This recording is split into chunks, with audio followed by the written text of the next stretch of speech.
Welcome back, future CMAs. I am absolutely thrilled to walk you through this explainer today.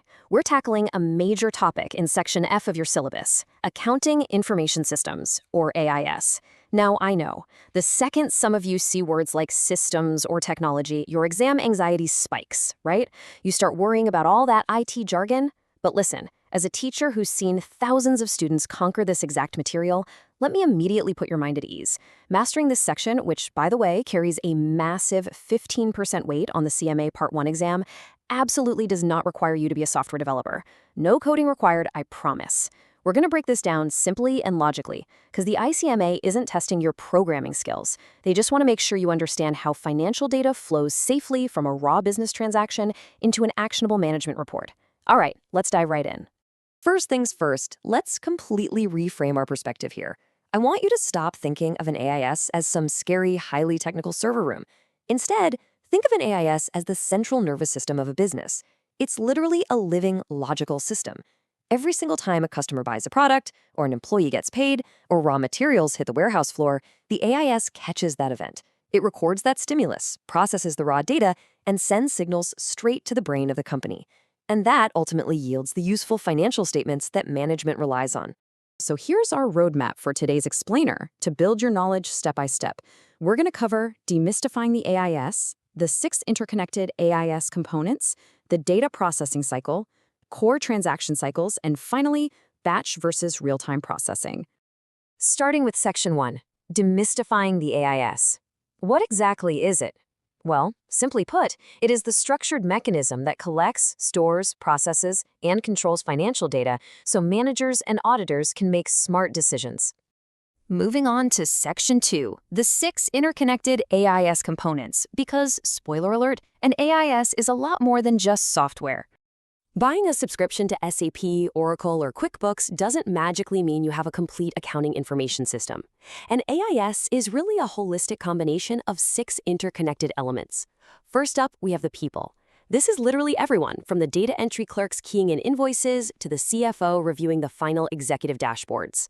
Second, procedures and instructions. These are the strict step-by-step rules dictating exactly how data is collected, processed, and stored. Third, the data itself. The raw financial transactions like receipts and purchase orders.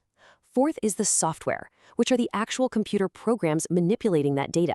Fifth is the IT infrastructure. Think of the physical stuff here, the hardware, the servers, the cables, the wireless networks supporting the software. And finally, the 6th component, internal controls and security. Now, I really want you to pay attention to this 6th component, internal controls. As your teacher, I'm going to give you a very direct CMA exam tip right now. The ICMA absolutely loves testing this specific component. Why? Well, because a multi-million-dollar software program without strong internal controls is really just a highly efficient way to generate terrible, inaccurate numbers. Internal controls are the safeguards, things like password requirements, multi-factor authentication, or segregation of duties that protect your data from fraud or simple human errors. So, if an exam question asks you which component ensures the integrity and reliability of financial reporting, boom, the answer is always internal controls. All right, Section 3, the data processing cycle. Let's look at how data actually moves from input to output. We need to understand how data actually flows through the AIS from the precise moment a transaction occurs out in the real world all the way to the CEO's desk.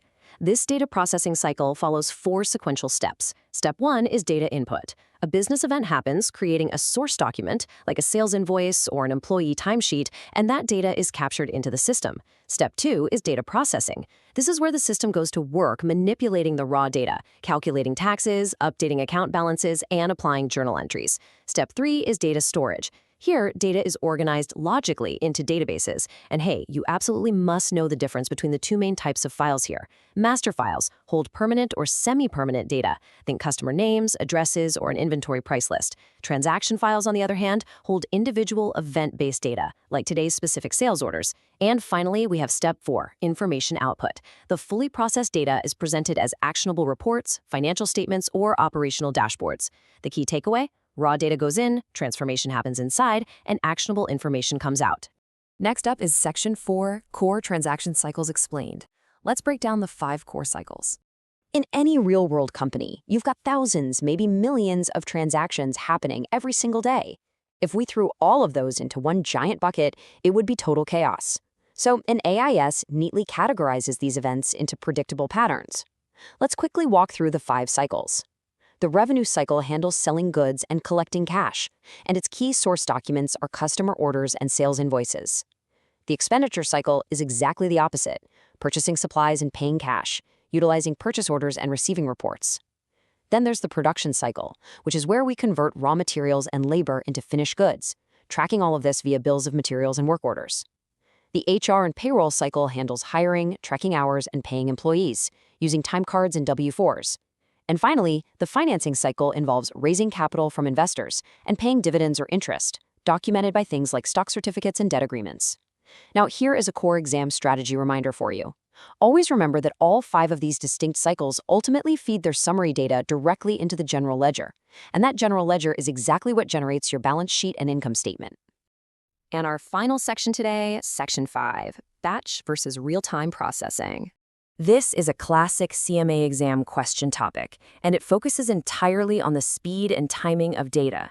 You really need to know the distinct differences between batch processing and real-time processing so you can quickly secure these points on exam day.